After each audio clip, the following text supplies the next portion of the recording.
Julgados e comentados. A jurisprudência sob a ótica do Ministério Público. Uma produção Ministério Público do Paraná.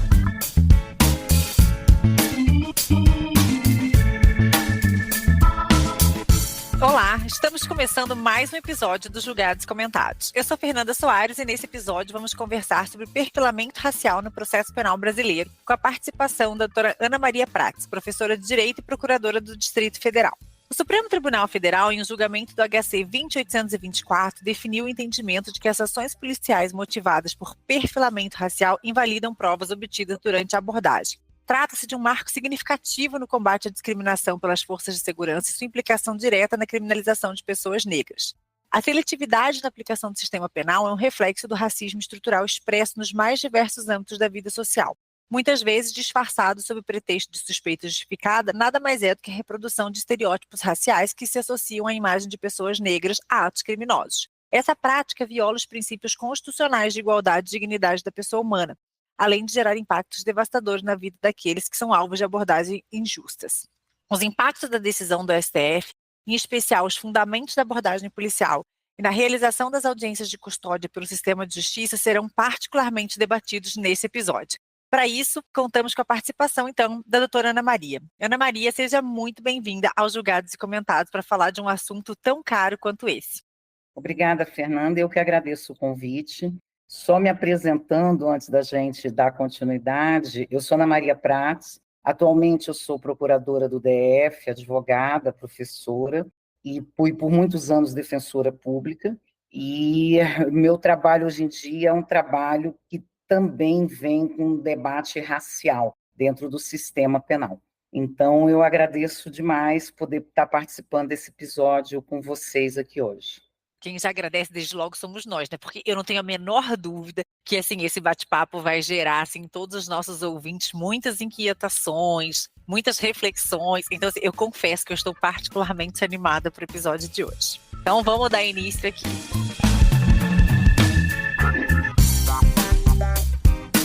Doutora, não é demais a gente reforçar que com as nossas origens históricas de um passado escravagistas afetam e conformam o racismo estrutural nos mais diversos âmbitos da sociedade, em especial nas instâncias destinadas a exercer um papel de controle social, como na atuação das forças de segurança e no próprio sistema de justiça. Na sua opinião, como esses fatores históricos impactam e influenciam diretamente na percepção da criminalização de indivíduos negros em nossa sociedade?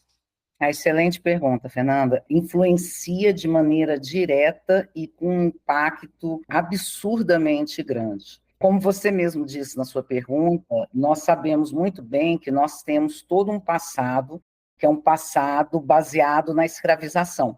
E o Brasil foi o último país a passar pela suposta abolição, a formal, eu gosto de chamar formal abolição da escravização.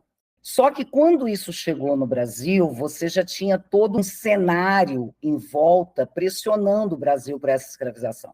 Então, o Brasil se viu, num determinado momento, sendo pressionado comercialmente a ter que passar por esse processo de tráfico negreiro, de soltura dos escravos. E, nesse momento, o Brasil começa a se preparar para receber esses ex-escravos. E o que é melhor do que o sistema penal para poder receber essas pessoas que não tiveram nenhum preparo social? E esse preparo do sistema penal foi um preparo que começou pelas leis.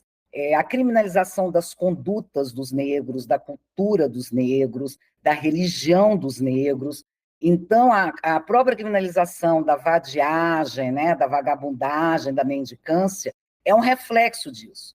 Você tinha aqueles escravos que saíram formalmente libertos para um mundo que eles desconheciam, sem nenhum preparo acadêmico, sem nenhum preparo profissional, sem nenhum preparo emocional, sem nenhum preparo intelectual, e eram pessoas que não tinham força de trabalho, elas não tinham, na realidade, nenhum preparo para esse mundo, que era esse mundo dos libertos. Então, evidentemente que grande parte dessas pessoas, elas não iam conseguir entrar no mercado de trabalho, iam acabar ficando nas ruas e, por conta disso, você tem a criminalização dessas condutas, né? Então, você já tem que a primeira porta de entrada do negro no sistema penal é como réu, né? E isso a gente já tinha, mesmo na época da escravização, o negro escravo, ele não era visto como pessoa, mas era visto como coisa. Ele nunca era vítima, mas ele, quando fosse para a prática de um crime, ele aí sim poderia ser autor desse crime. Ele era réu, mas nunca era vítima. E essa coisificação deste negro, ela continuou mesmo depois da suposta abolição. Esse negro é jogado no Brasil liberto, sem nenhuma profissionalização, inclusive com uma carga, né, em cima desse negro, como se a culpa dele não conseguir entrar no mercado de trabalho fosse dele. Então, essa criminalização, ela já vem de uma lei que esperou este negro. O sistema penal, o sistema processual penal se armou.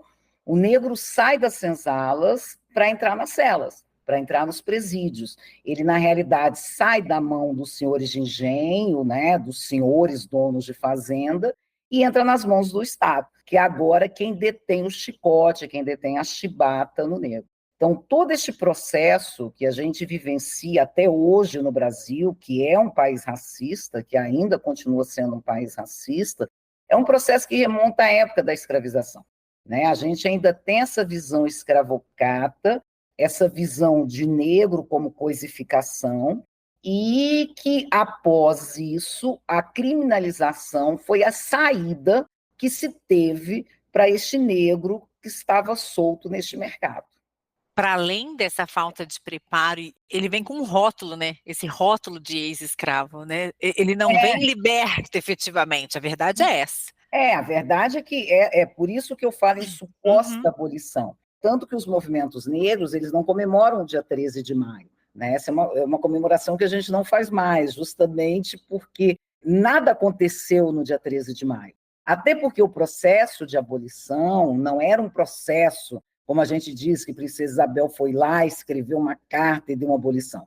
Você tinha lutas dos negros, já lutas imensas para que fosse abolida essa escravização, e é um processo que já vinha ocorrendo. E nós sabemos muito bem que essa suposta abolição, ela nunca se deu por um ato de humanização, de personificação do negro. Né? Essa suposta abolição, ela se deu por questões comerciais, por questões financeiras, e de uma possível proibição de comércio, de mercância com o Brasil, se ele viesse a manter a escravização. Então, em momento algum, houve um processo de humanização. Então, este negro continuou sendo visto como coisa, né? Ele continuou sendo coisificado. E isso fica muito claro, muito evidente nas constituições, quando, na realidade, elas trazem vantagens para os outros imigrantes, menos para os imigrantes que vieram da África. Então, essa manutenção dessa coisificação do negro, ela perdurou por anos na legislação, na própria legislação. Hoje, por mais que nós não tenhamos legislações explicitamente racistas e discriminatórias, nós ainda mantivemos nas estruturas estatais esse posicionamento, que é um posicionamento da época da escravização. Então, essa visão do negro bandido, do negro incapaz, do negro não intelectual, do negro não acadêmico, não capaz de aquisição de conteúdo, não sujeito de direitos, mas objeto de direitos, é uma visão que vem da época da escravização. Então, criminalizar esta pessoa, ela acaba sendo simples quando você atribui todas essas características negativas a esta pessoa. Então, você acaba tendo este processo de criminalização como se fosse um processo natural do próprio racismo.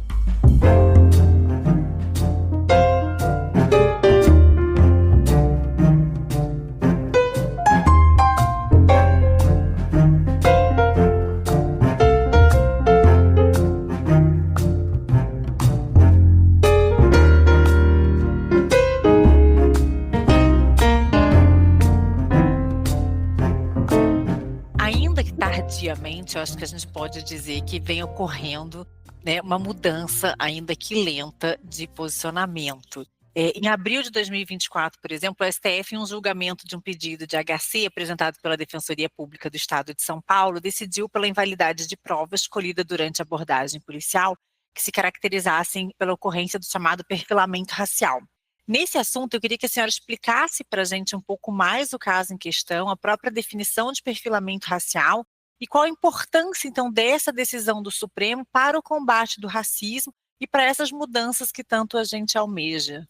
Esse foi um HC que foi impetrado pela Defensoria Pública de São Paulo, que foi um caso de um rapaz que foi preso em flagrante, em que ele tinha uma quantidade de droga, era cocaína, e a alegação da Defensoria Pública é que esta prisão em flagrante se deu em razão da cor, da raça deste rapaz.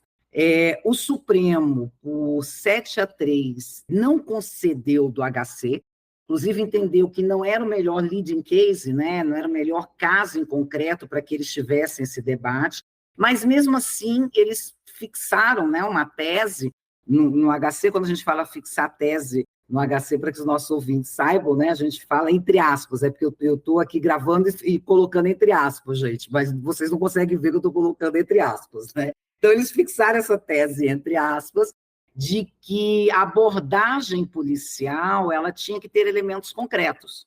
Ela não podia se dar com base em elementos de cor, raça, orientação sexual, religião. Então, ela não poderia se dar no achismo, pelas roupas que a pessoa estava portando, pelo local de onde ela tinha vindo. E isso, na realidade, é um debate muito, muito antigo que a gente já tem, sabe, Fernanda? É um debate assim que a gente vem há muitos anos trabalhando nisso, que essa diferença de tratamento do negro e do não negro, e como essas abordagens são feitas. Então, o Supremo, mesmo não tendo concedido a ordem, por entender que o caso em concreto não era um caso que se enquadrava dentro da tese por eles elaborada, mesmo assim ele trouxe para o debate e trouxe para a visibilidade a diferença de tratamento entre o negro e o não negro. E isso é muito importante, porque quando a gente está aqui trabalhando no dia a dia, né, que a gente vê como são elaborados esses autos de prisão em flagrante, como na realidade essas abordagens policiais elas têm um cunho racista, é importante que a Corte, que o nosso Supremo Tribunal Federal também enxergue o que a gente enxerga aqui. Porque existe algo interessante. Quando da abordagem policial, se vê a cor, se vê a raça. Mas no decorrer, essa cor e raça vai se perdendo. Tanto se você vai tentar fazer uma análise de dados estatísticos, não se fala em cor e raça no decorrer desta análise.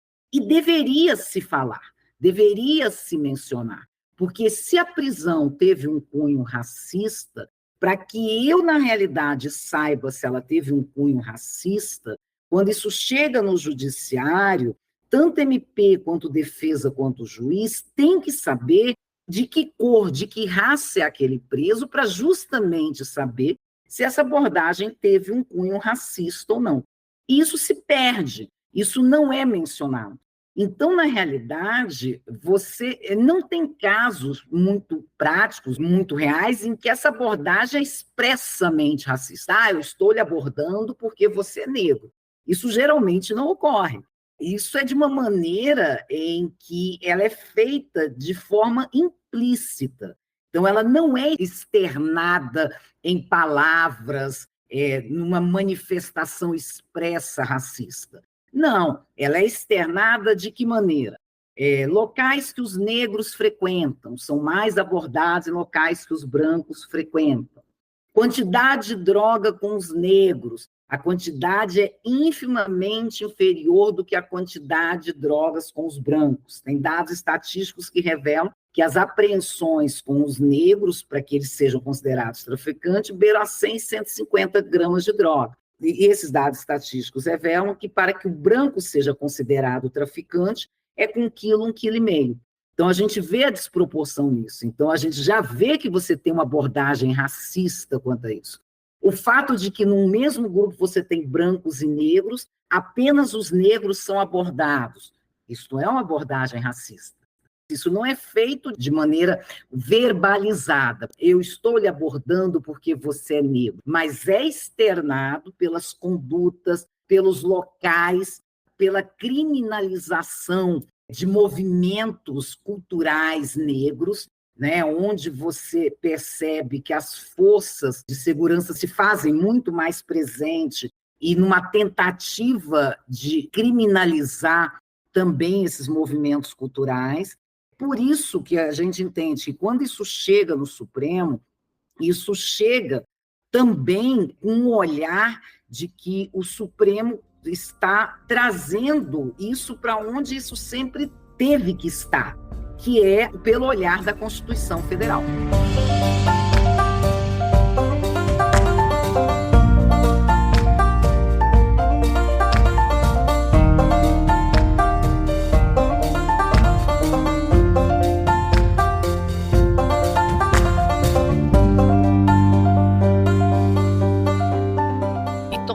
Dados que a senhora estava falando agora, assim, né? Tipo, por exemplo, esse negócio de abordagem em certos lugares, enfim, tudo isso acaba reforçando, então, o perfilamento racial, né? E isso a gente consegue, inclusive, verificar dos próprios dados que a gente tem aqui. Os dados da pesquisa Audiência de Custódia, Prisão Provisória e Medidas Cautelares realizados pelo Fórum Brasileiro de Segurança Pública, a pedido do CNJ, ele fez um levantamento entre os anos de 2015 a 2017. E das 955 audiências de custódias analisadas, 65% das pessoas detidas eram negras e 33% eram brancas. Entre as brancas detidas, 49,5% permaneceram presas e 41% receberam liberdade provisória com medida cautelar diversa. Já entre os negros, 55,5% tiveram a prisão mantida e 35% receberam liberdade provisória com cautelar. Então, perante esses dados, temos que as pessoas negras possuem um índice 6% superior às pessoas brancas de responderem às acusações a que estão sendo submetidas presas. Então, a gente percebe toda essa sua fala, né, que ela realmente vai de acordo com aqueles dados que eles são tirados, extraídos, inclusive, né, das pesquisas. Ainda sobre a decisão do STF, de que forma essa decisão ela pode influenciar a construção de parâmetros objetivos para a atuação das forças de segurança, a fim de evitar abordagens baseadas nesses estereótipos raciais?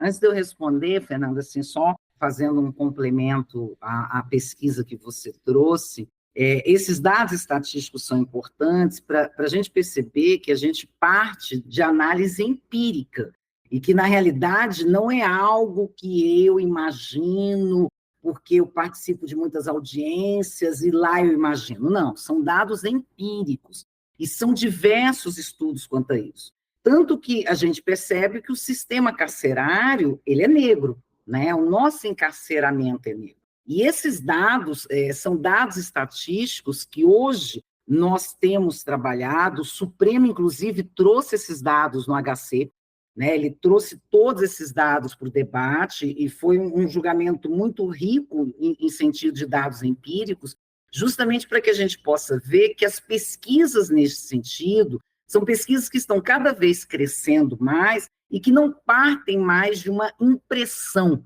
né, de uma análise não empírica da situação. Eu imaginei, eu achava, não. São dados reais que fazem com que nós tenhamos que sempre nos perguntar: o negro é preso mais do que o branco porque o negro tem uma tendência maior à criminalidade? Óbvio que não.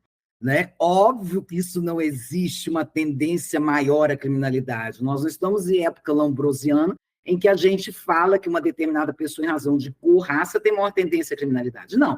Eles são mais presos, eles são mais abordados, porque há, sim, um viés racista nisso. Indo um pouquinho adiante, nós temos visto agora o STJ anulando diversos casos de reconhecimento de pessoas. Casos de reconhecimento, assim, erros grosseiros, Fernando, erros, assim, que chegam a beirar o absurdo, em que você coloca no reconhecimento uma pessoa negra e 5 brancos. Já começa que esse reconhecimento, dessa maneira como colocado, ele já não é de acordo com o que diz o CPP, né? Não o CPP diz expressamente que a gente precisa colocar pessoas parecidas ali, uma ao lado da outra. Isso, né? 226, ele é muito evidente. Ele é claro em relação a isso, né? E esses reconhecimentos têm começado a ser debatidos, até porque o próprio 226 ele era tido como uma mera irregularidade, ele era tido como um dispositivo não impositivo, né, apenas como uma recomendação, e o STJ tem entendido que isso não é apenas uma mera recomendação, que tem que ser seguido mesmo sob pena de nulidade do ato. Daí a Defensoria Pública do Rio de Janeiro fez uma pesquisa com estes reconhecimentos, com essas ações de revisão criminal, HCs mesmo, em que os reconhecimentos foram anulados, 89% desses reconhecimentos que foram anulados eram de pessoas negras. Então, a gente já vê uma dificuldade nisso, e como é importante a gente trazer as ciências comportamentais para isso. O porquê disso? Por que há esses reconhecimentos de uma forma tão errônea como nós temos tido? Então, esse debate ele tem que começar a ser trazido como uma forma de combate a essas práticas racistas. Por que a segurança, na realidade, ela é feita de uma forma mais ostensiva nesses locais onde existem mais pessoas negras? Por que na realidade, como nós já ouvimos isso de chefes de segurança, secretários de segurança, dizendo que em algumas regiões eles abordavam, sim, as pessoas de forma diferente do que em outras regiões, né? Então, isso nós já ouvimos de dados de secretários. Mas o porquê que isso ocorre? Justamente porque a gente ainda trabalha com essa concepção, porque o negro comete mais crime, porque o negro tem uma tendência maior à criminalidade, então nós temos que fiscalizar muito mais o negro do que o branco. Uma falsa visão racista que nós temos deste negro, ainda dentro daquilo que nós falamos no início, de uma coisificação desse negro, né? Não de uma personificação e de uma humanização do negro ser visto como pessoa. Então, na realidade, hoje, nós temos que começar também, quando falo em parâmetros objetivos, eu costumo dizer o seguinte, que a análise para ser feita dessas abordagens, ela não pode ser uma análise apenas baseada na verbalização do que a polícia disse. Como nós já dissemos aqui, raramente a polícia vai verbalizar que aquela abordagem foi feita porque a pessoa era negra. Mas as perguntas que não constam nos autos, elas devem ser feitas. Quantos foram abordados? Vocês estavam em que local? De que forma foi feita esta abordagem? Qual a roupa que vocês estavam vestindo? Nós estávamos com tal roupa e tinha um outro grupo que passou pela gente, era um grupo de pessoas brancas que estavam com a roupa X e elas estavam na mesma situação nossa e não foram abordadas. Então, a sua abordagem foi uma abordagem racista. Então, essa análise ela não vai poder ser feita esperando, dizendo, eu estou sendo racista, eu estou lhe abordando. Isso não vai acontecer. Isso tem que ser feito dentro de uma análise do que consta implicitamente nesta abordagem, de que forma isso foi feito. Nós tivemos um caso agora no Rio de Janeiro, que foi televisionado, vários jovens negros estavam andando na rua, tinham alguns jovens negros e um branco, e do nada a polícia resolveu parar para abordar, com mão na cabeça, né, arma em punho, e constatou-se que eram filhos de diplomatas que estavam no Brasil. O menino branco não chegou a ser abordado. É isso que a gente fala, foi uma abordagem imotivada apenas pela cor da pele. Por mais que não tenha sido reconhecido que a abordagem tenha sido racista juridicamente, eles não chegaram a ser autuados, não houve abertura de inquérito, nem mesmo, não aconteceu nada, até porque os meninos não portavam nada também. Mas esta abordagem que ela não pode ser feita. A polícia viu um grupo de negros, ela já cora, liga sirene, arma na cabeça, mão na parede, e pronto. Isso é uma abordagem racista. É aquela abordagem que imotivadamente, ou seja, não havia qualquer justificativa, você para a pessoa. A pessoa não pode ser abordada porque o policial teve vontade. Esse tipo de abordagem é uma abordagem racista. Então, a primeira pergunta que se faz é o porquê da abordagem. Por que se abordou? Não, nós vimos um grupo suspeito. Não, que grupo suspeito? Suspeito de quê? O que eles faziam para que tornasse a atitude suspeita? O grupo não é suspeito. É atitude, sim, que pode ser. Mas suspeita por qual motivo? Que estavam dançando funk, que estavam saindo de uma comunidade, porque estavam saindo de um determinado baile, porque era um grupo de negros jovens andando na rua. Que grupo era esse? Que pessoas eram para que eu pudesse abordar? Então, é esta pergunta que tem que ser feita na análise dos autos. Essa pergunta precisa ser feita. E nós já tivemos situações em que o STJ reconheceu por nulidade de abordagem por entender que tinha sido uma abordagem racista,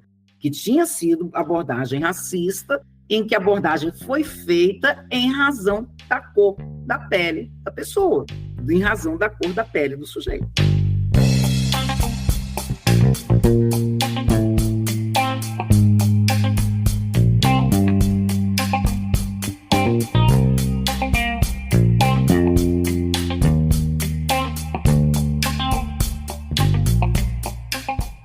Ouvindo a senhora falar sobre tudo isso, não tem como não nos causar reflexões, né? Eu preciso até fazer uma confissão, assim. Em 15 anos de promotor, eu acho que eu nunca fiz essa pergunta assim tão esmiuçada numa audiência como a senhora fez agora, né? Então, assim, ainda que a gente pergunte o contexto da abordagem, a verdade é a gente não é preparado por falta desses diálogos como o que a gente está tendo hoje, sobre a necessidade de você esmiuçar melhor o contexto da abordagem para verificar a legalidade dessa abordagem. A gente faz perguntas talvez muito genéricas, assim, né, do contexto da abordagem, mas, assim, a fundo, como a senhora está contextualizando aqui hoje, eu acho que são poucas as pessoas que realmente fazem, se é que fazem bem, na verdade, eu acho que né, assim, eu ousaria dizer que as pessoas não fazem. Mas não quero, assim, né, já dizer que ninguém faz. Então, eu preferi assumir a minha culpa de dizer que eu não me recordo de ter feito nenhum questionamento tão detalhado quanto esse que a senhora trouxe. E eu não tenho a menor dúvida que, pelo menos, eu hoje saio desse podcast já me questionando, assim, os tipos de perguntas que eu vou fazer durante as minhas audiências criminais são completamente diferentes, né? E eu acho que é uma reflexão que traz não só para mim. Então, ainda que a gente não tenha parâmetros objetivos já fixados, eu acho que esse nosso bate-papo ele vai enriquecer os nossos ouvintes para que todos comecem a se sentir instigados a esse tipo de provocação, sabe, que a senhora está fazendo dessas perguntas, para que a gente também comece a questionar. Tem um promotor na Bahia chamado Saulo Matos, Fernanda, em que ele fez uma dissertação de mestrado agora, em que ele trabalha, ele como promotor, né? Então ele acaba, a gente pode falar da casa, né? A gente pode falar da nossa casa. O Saulo Matos tem esse viés racial que ele traz no trabalho dele, e ele faz no trabalho dele, justamente, ele traz essa abordagem no trabalho dele.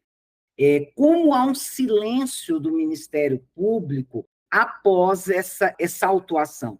E eu vou mais além, que é o que eu digo no meu livro, não é só um silêncio do Ministério Público, é um silêncio da defesa, um silêncio da magistratura, e que esse silêncio ele acaba convalidando o que aconteceu lá na ponta.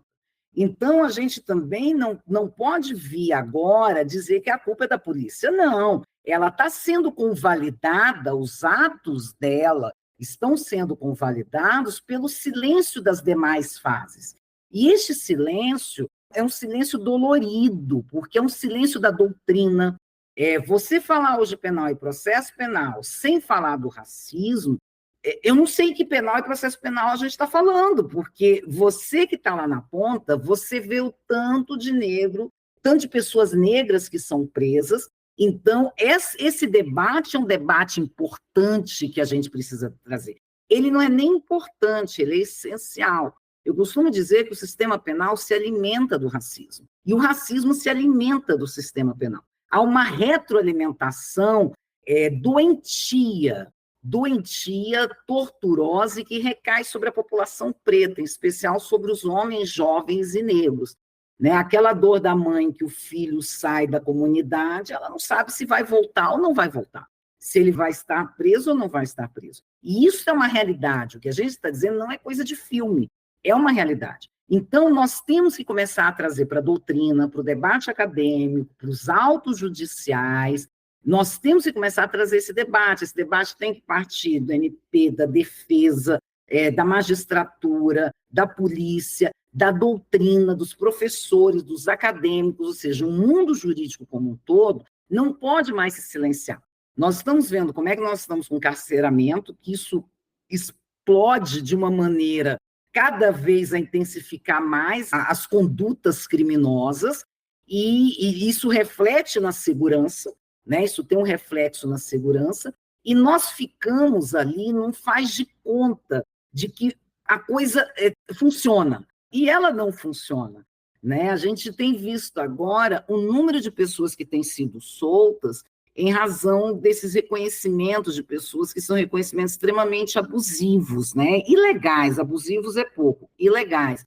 Então, você imagina o tanto de vida que foram maculadas por um sistema penal, que é um sistema penal que não é inteiro, né? Que é um sistema penal que tem apenas um viés, que ele não consegue ter um viés racializado, ele tem um viés racista e não racializado sobre a coisa. Nesse contexto todo que a gente está falando, eu ainda queria mais um destaque, Ana Maria, antes até de entrar em alguns pontos que a senhora mencionou do seu livro. As audiências de custódia, elas surgem como uma medida a ser aplicada desde 2015, né, com o intuito de verificar a legalidade, pelo menos das prisões ali realizadas em flagrante. Em 2020, o CNJ lançou o manual sobre a tomada de decisão na audiência de custódia, com as orientações sobre os procedimentos necessários a serem aplicados. Ainda assim, situações de descumprimento de garantias de direitos são observadas na realização das audiências de custódia, como a informação do direito de permanecer em silêncio, motivo da prisão, uso de algemas e verificação da ocorrência de violência policial. O que a gente percebe é que a maioria dos presos, por vezes, tem dificuldade de entender a linguagem jurídica e pouco entende o que transcorre ali no decorrer da audiência. Sabendo que a maior parte dessas pessoas detidas e encaminhadas às audiências de custódia são negras e da periferia, como a ocorrência dessas práticas assim, no sistema de justiça perpetuam possíveis discriminações e como os estereótipos raciais impactam as percepções da culpabilidade ou da inocência no processo judicial? Demais, né? Primeiro você começa por uma prática completamente inatingível por quem está ali. É uma pessoa com baixo conhecimento, com um nível de formação baixo, em que ela tem muita dificuldade em saber o que está acontecendo. E o que tem se percebido é que essas audiências, elas não passam de uma convalidação do que já aconteceu, em que os questionamentos não são feitos, né? As perguntas, como nós dissemos aqui, não são feitas, os silêncios são mantidos. Então, na realidade, você tem ali em atacado uma continuidade de um sistema que começou lá na ponta, né? Ele começou e ele já deu a continuidade à perpetuação. A intenção das audiências era justamente diminuir um pouco essas práticas, de que quando o preso fosse para a audiência, em contato com a defesa, em contato com a MP, em contato com a magistratura, essas práticas fossem percebidas. Essas práticas, na realidade, elas fossem notadas pelos atores processuais como uma forma de combate a irregularidades, a ilegalidades, a vícios mesmo, são vícios, inclusive vícios insanáveis. Mas isso, na prática, não aconteceu. Porque grande parte, quando a gente olha o Brasil como um todo, né, você tem uma estrutura imensa num território deste tamanho, e grande parte das audiências não seguem o que é estabelecido pelo TJ a título de regulamentação que o STJ contempla. Então, grande parte não segue isso. E grande parte também não questiona aquela autuação em flagrante, não questiona, apenas convalida o que aconteceu ali naquele momento. E nós temos também, sabe, Fernanda, algo que nós temos que nos perguntar o tempo todo. Que viés eu estou trazendo para isso aqui? Nós somos seres humanos, então, quando eu estou lá como ator processual, eu trago para o meu agir tudo que eu tenho no meu mundo pessoal. A gente sabe que não existe essa isenção. Nós sabemos que imparcialidade não é neutralidade, né? Mas aí é o momento em que eu tenho que reconhecer as minhas fragilidades para que eu não corra risco de cair em estereótipos. Bom, que viés? Eu cheguei em audiência, vi um rapaz negro sentado, o que passou pela minha cabeça? Mais um negro bandido. Bom, é o momento que eu tenho que parar e falar assim, peraí, eu estou trazendo um viés racista, é um viés que eu quero confirmar uma impressão que eu tinha anteriormente, é um viés confirmatório. Então, no lugar de eu pensar isso, vamos questionar. pode ser que este rapaz não seja o que eu estou pensando dentro da minha discriminação e do meu racismo que eu trago no meu dia a dia, por ver tantos negros sentados aqui? Então, este questionamento é importante. Esse viés, ele tem que começar a ser debatido. Ele tem que ser reconhecido. Olha, nós temos, sim, um viés em que a gente contempla práticas racistas. Bom, eu corro o risco de ter um viés confirmatório racista. Então, já que eu corro esse risco, eu vou agora me policiar no sentido de me questionar e não vir a confirmar uma impressão racista que eu criei anteriormente. E isso nós, como atores processuais, temos condições de fazer. Né? A gente não pode dizer, mas a gente não dá conta. Não, nós temos condições, sim, de nos questionarmos, até porque nós estamos ali como atores processuais, num trabalho de um sistema de justiça, e que, óbvio, que se eu trabalho nesse sistema de justiça é porque eu acredito nele. Né? Logicamente, senão eu não estaria nele, é porque eu acredito nele. Se eu acredito nele, não existe crença de justiça onde existe racismo. Então, se eu acredito nele, eu tenho que começar por mim, como ator processual, o combate a este meu viés confirmatório racista. Então, quando as audiências, na realidade, elas apenas confirmam o que houve ali na fase policial, no fundo, nós não estamos nos questionando sobre os nossos vieses. No fundo, nós estamos confirmando um posicionamento que nós já temos anteriormente e está tudo bem. Ninguém fala disso e a omissão, o silêncio também é um racismo. O silêncio é um fazer, né? O silêncio é um fazer. Quando você silencia sobre algo, você também está fazendo este algo. Então, esta omissão, este silêncio é um racismo também. Então, o questionamento, ele tem que vir, ele é de extrema importância para o combate a essas práticas racistas.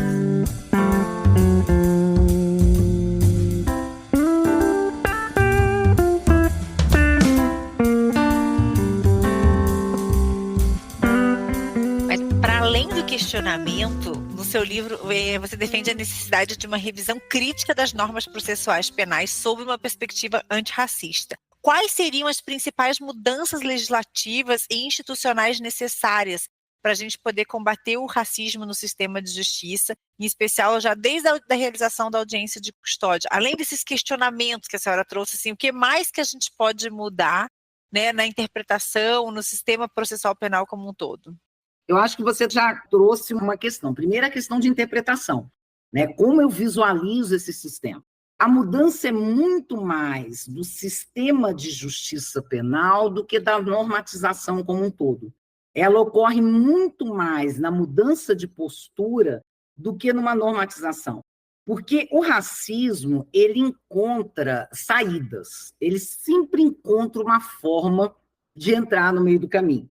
Então, na realidade, quando eu digo que os policiais não falam numa prática racista, não verbalizam a prática racista, é porque o racismo achou uma outra forma de entrar, que foi de que maneira? Marginalizando territórios negros. Então, a mudança que eu acredito, sendo bem franca, é uma mudança de postura do sistema de justiça. Tá, e de que forma que isso acontece?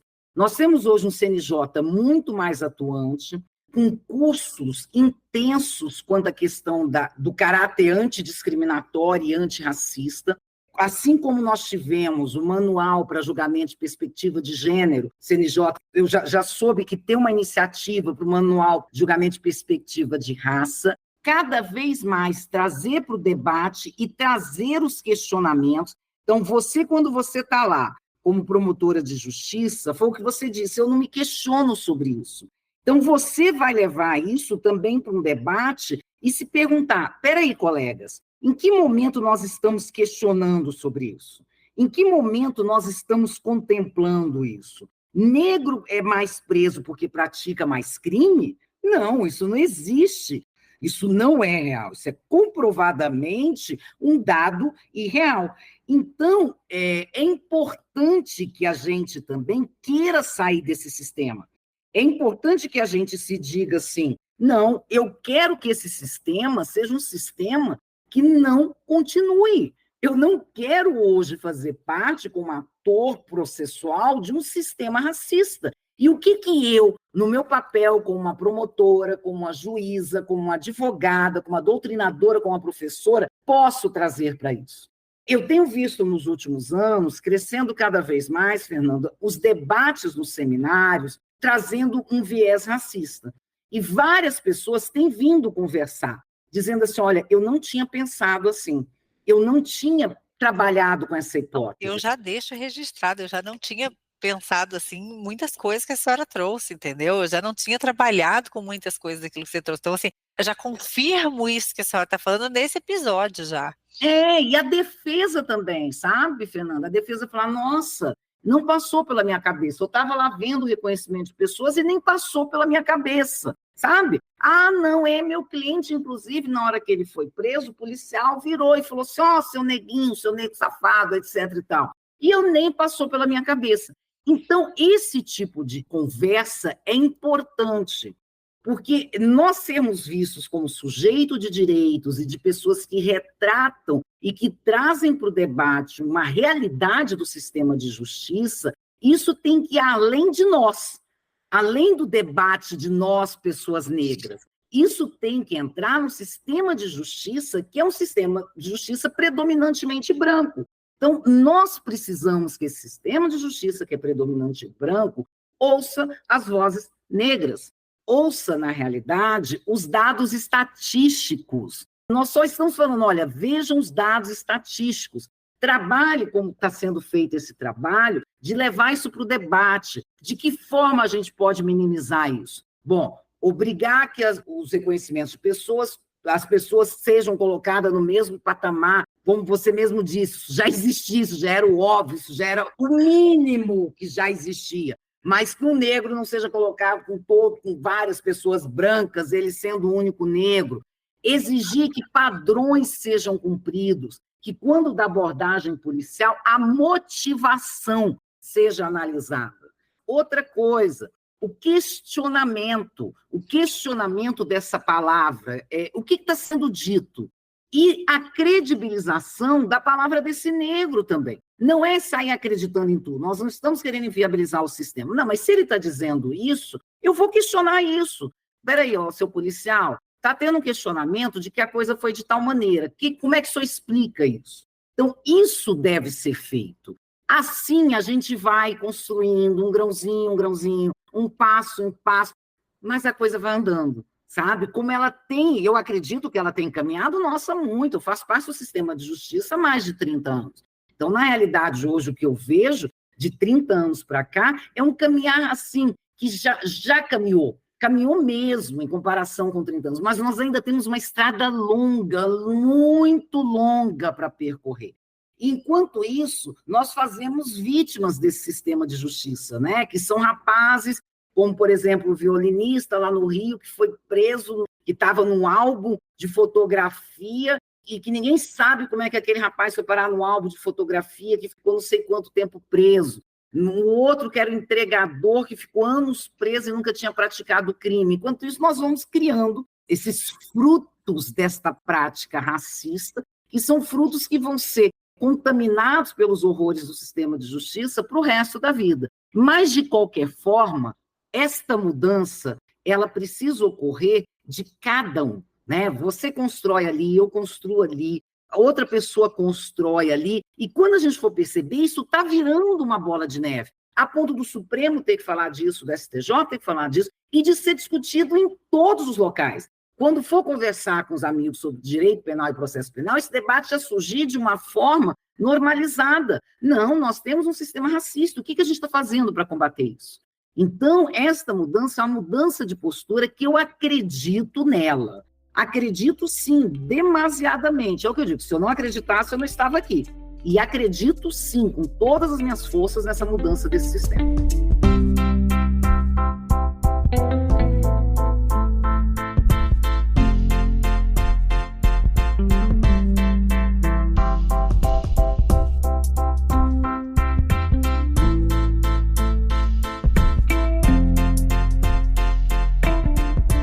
Olha, Ana Maria, eu Infelizmente eu tenho que encerrar porque o tempo do nosso podcast ele já até se adiantou. Mas assim, eu queria agradecer não só o fato da abertura de olhos que a senhora trouxe aqui, porque eu não tenho a menor dúvida de que muitas pessoas que nos ouvem sequer tinham refletido sobre isso, né? E aí começam a refletir e tenho certeza que muitos, tal como eu, sairão influenciados do seu pensamento na nossa atuação funcional, né, a partir da data de hoje. Mas o que eu quero agradecer ainda mais é porque trazer isso para o debate faz com que, além da gente reflita sobre isso, que a gente realmente comece a replicar esse tipo de conversa, como a senhora falou. E eu acho que a gente replicando tudo isso, a gente traz mais pessoas a pensar a respeito. Então eu queria agradecer porque os Julgados e Comentados, ele atinge um público muito grande e eu fico feliz, assim, da senhora ter aceito e trazer essa reflexão para tanta gente. Eu quero, assim, de coração agradecer, eu sei que a senhora tem uma agenda cheia, etc., mas, assim, a sua participação hoje aqui foi fundamental. E aí eu espero que daqui a um tempo a gente possa gravar um novo episódio, mas com outro olhar de dizer assim, daqui a um tempo, Fernanda, não é que as coisas realmente mudaram ainda mais, sabe? Eu sei que você falou que em 30 anos já mudou, mas por a gente acreditar no sistema, né, Maria? Eu realmente espero que daqui a um tempo a gente continue falando assim, olha, mudou e mudou bem mais, mudou mais rápido, sabe? Para que realmente o nosso sistema ele seja um sistema de justiça e não um sistema cheio de injustiças. Então, meu agradecimento de coração e deixo registrado aqui que a partir de hoje, de grãozinho em grãozinho, eu posso dizer assim que a senhora já conquistou mais um grãozinho de alguém que vai começar a refletir sobre isso na sua forma de atuar. Então, assim, meu agradecimento agora não enquanto quem está aqui nos Julgados e Comentados como apresentadora, mas meu agradecimento pessoal por esse bate-papo de hoje. Foi um prazer. Fernanda, eu que agradeço a participação. Para mim, trazer esse tema, por mais que eu diga que é um tema doloroso, ele, por um lado, eu sei que esse debate é extremamente essencial. E você não sabe como você aqueceu meu coração hoje. Assim. Ele foi sincero, Maria, sério, porque eu agradeço, mas nunca é desse jeito, porque hoje realmente, assim, e eu sou, além de promotora, eu sou professora de processo penal, e assim, pode ter certeza que as minhas aulas nunca mais serão as mesmas a partir do nosso bate-papo. E ouvir isso de você faz a gente dizer, vale a pena, né? Ouvir isso de você faz a gente dizer, tudo faz sentido. Então, assim, que os ouvintes também reflitam sobre isso, porque a gente precisa de todos vocês, né? Nós precisamos de nós mesmos dentro disso, né? A gente quer alimentar esse sistema com práticas justas, e não com práticas injustas e práticas racistas. Então, assim, muito obrigada, com o coração cheio, a você, Fernanda, a todos os ouvintes, e pela participação, pelo convite, eu me senti extremamente honrada de trazer esse tema para o debate. Não, a gente que agradece, assim, de coração.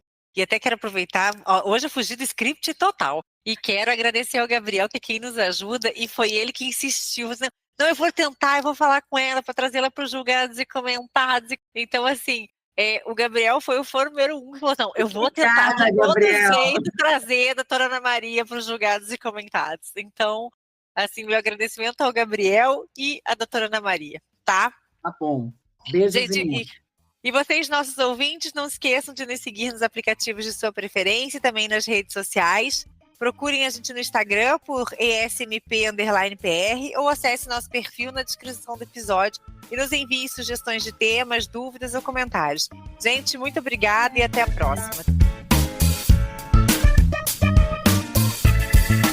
Uma produção Ministério Público do Paraná.